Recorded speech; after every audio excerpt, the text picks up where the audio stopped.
I'm Juanita from the Knit Guru, and today, well, I bought yarn from AliExpress so that you don't have to, and I really do mean that you don't have to.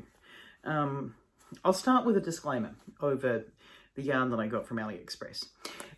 It started a few years back, so this is not a recent purchase, because what I was after was specifically a grey variegated colourway that needed to go from a dark grey to a white quite seamlessly. And I was just trying to broaden my horizons and see what was out there, because more important than the yarn quality for this particular project I had in mind was that the yarn needed to go from a dark grey through to a very light grey. And so this is the ball of yarn that I ended up getting for the project. And fair to say, it wasn't right for the project for many thousands of reasons. What I ended up going with in the long run was custom dyeing my own yarn. But it did leave me with this conundrum, because when I ordered my yarn from AliExpress, I think it was something like 3 balls in the package. And I couldn't get 3 balls of the grey variegated stripe. 1 ball of the variegated stripe got used as a test project. 1 ball is this one here, which you're going to see as a pair of slippers very shortly. And 1 ball is this blue colour, because I thought, oh, I like a variegated blue. And it reminded me a lot of this King Cole chunky yarn when it was on, the picture was online anyway.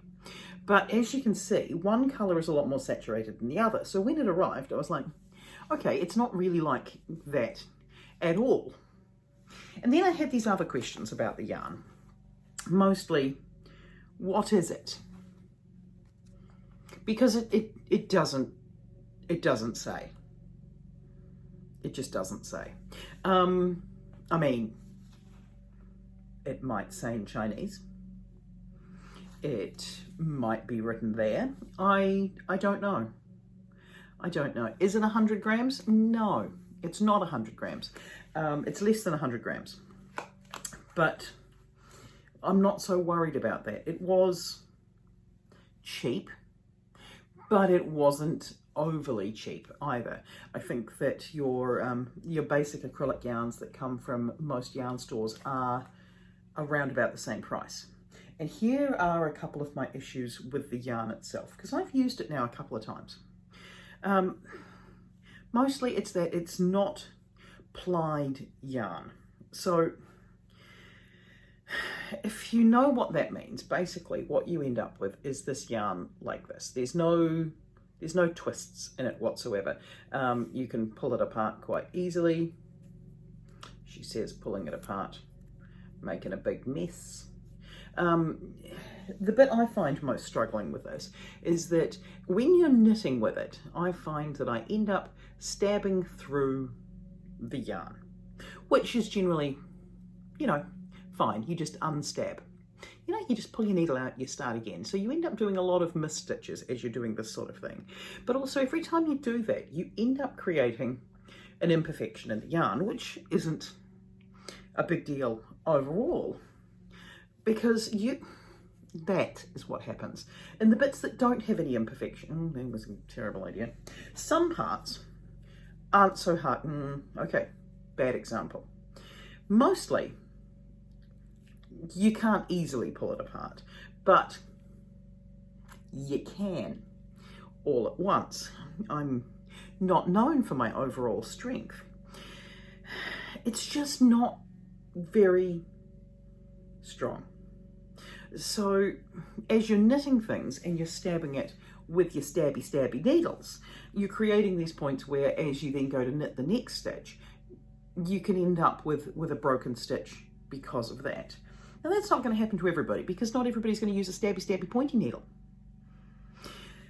Bamboo probably would work, but the struggle comes when you're trying to sew up something and you're trying to stitch it up using the yarn tails, and these will pull apart because every time you take a stitch through your knitting with this yarn, it has a tendency to do that.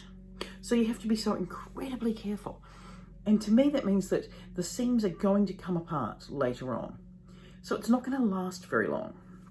I mean, another thing that happens with it is it starts pilling really quickly.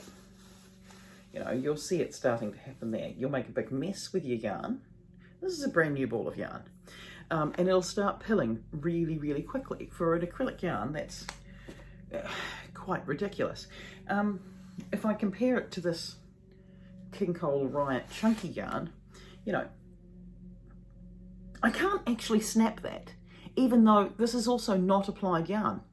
It's also an acrylic. It's a very similar thickness of yarn, but there we go. One comes apart, one doesn't. So it's just really, really cheap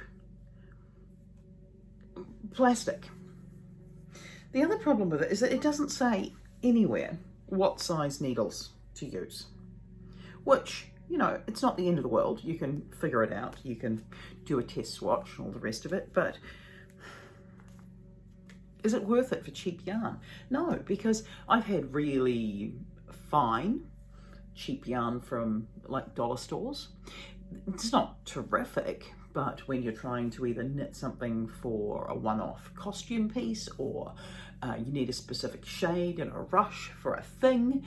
I remember having to knit a beanie that looked like a palm tree on an island. Dollar store yarn was perfect because it was right there, right accessible, and that hat is still going strong in the costume room, and it makes no sense whatsoever. So I don't really have a problem with dollar store yarn. I mean, the biggest problem that I seem to have with the yarn mentally is that I lived in China for a while, northern China, and all I really wanted to do while I was over there was knit, and I wasn't allowed to take my knitting needles with me for a couple of reasons. One of them being I was going to be gone for so long and I was trying to underpack for the whole thing, and I thought that won't be a problem because there's so much stuff that's made in China. I will be able to find it there. But in every sort of store, or even craft-ish store that I looked at, I couldn't get yarn or needles. And there were a lot of people who said things like, you can just sharpen bamboo chopsticks. And I was like, I can do that. I've got a pencil sharpener. I can fashion my own chopsticks into knitting needles. But I couldn't actually get a ball of yarn in any of these stores. So it just leads me to believe that it's just not being made for purpose. That this is quite ridiculous. And so I don't know what to do with this yarn. I don't think it's worth donating it because it's just going to be heartache to somebody else. It's not worth teaching somebody to knit with it because it's just going to end up frustrating somebody who's new to a project. Is it worth it in terms of being cheap? No, not at all. What would be my recommendations for cheap yarn instead? Well, first of all, I would actually go to somewhere like Skeins, which again, I'm in New Zealand, so that's quite specific for people who are in New Zealand. They do ship overseas, but then you've got miles on top of things for that. But Skeins have really good sales, and when they have their sales, balls of yarn are going on sale from anywhere like $2 New Zealand, which is stuff all US, or up to sort of $3 a ball, which is kind of insane. And they have a really big sale around August. I'm not buying yarn this year, so don't let me talk myself into buying yarn. I'm not buying yarn. Your next option, of course, is go to a local yarn store. Now, this ball of King Cole Riot, which is, according to this, a 100-gram ball, I picked up for $7 because it was the end of a lot. Basically, I think what they had was they'd had several, like a whole lot sold for somebody to make a jersey out of, and then they'd been left with 2 or 3 balls on the shelf of one colorway. So when that happens, yarn stores don't tend to leave a ball next to another ball that's of a different dye lot because they're not going to match, and the big craft stores don't tend to worry about that stuff so much. It's just all your balls of yarn are going in the same shelf together, no matter what the what the dye batch is for each lot of yarn, whereas in your smaller yarn stores, they're going to separate them and you're going to end up in a discount bin. $7 is not bad for this yarn. It's under half price for what I would normally pay for this ball. And I got several balls of it at the time, which is fantastic.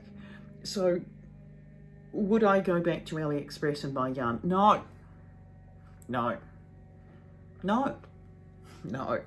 Not for the big roving stuff, for making the big arm blankets or the big bed throw blankets that were really in vogue a few years back. No, don't touch it, because it is A, all acrylic, and B, it's just going to come straight apart. Even if you use the roving that you're going to get from a reputable yarn place, because you can buy the roving for spinning anyway, it's not going to be strong enough to hold up long term. It's going to look pretty for a little while and then it's going to fall apart. So don't go there. Just leave it alone. As far as going to AliExpress goes, just ignore it. There are going to be better places to get cheap yarn from your dollar stores through to your local yarn shop. Go in there and see what they've got in their oddments or remnants or cast off balls, because there you're going to find something different. And keep an eye out on your sales, because that's going to be a much better option. Another really good option, if you can be bothered, go to a thrift store, buy a jersey, undo it. I mean, admittedly, you've got to have some knowledge of knitting at that point to know what you're doing when you're choosing a jersey to unravel. But if you can find a jersey that's got a really good quality yarn and you can just unpick it, unravel the knitting, wash the yarn in hanks, let it dry, rewind it into a ball, you've got really cheap yarn that hasn't had to make its way across an ocean to get to you, that's not going to let you down by ripping and tearing, and isn't plastic. And so you're contributing to a much better planet than buying cheap yarn from overseas. So my biggest conundrum at the moment is, what am I actually going to do with my remaining ball and a half of yarn from AliExpress? I don't know. I will have to come up with something, because justifying owning it is a struggle. Why am I making this video about it? Because deep down that it's tempting when you see cheap yarn to jump on cheap yarn. There is something on here that disturbs me slightly, which is dry cleaning or hand washing gently. Who's dry cleaning this? Who's ironing this? If you're ironing, it's just going to come apart. I'm not even going to go there. I'm going to ignore it. I'm going to ignore it completely. Something is going to become of this yarn. I don't know what it's going to be yet. Watch this space. I'll do something with it because I feel guilty owning it, and it needs to be not wasted. And it turns out that just doing this is just going to be a waste, because now I'm going to end up with lots of these little ends, which, you know, could be used to stuff something, but in the meantime, they're just going to be shoved at the bottom of this box of yarn that isn't plied and isn't wool. So, should you buy yarn from AliExpress? Nope. Just don't do it. There's better options. Catch you later.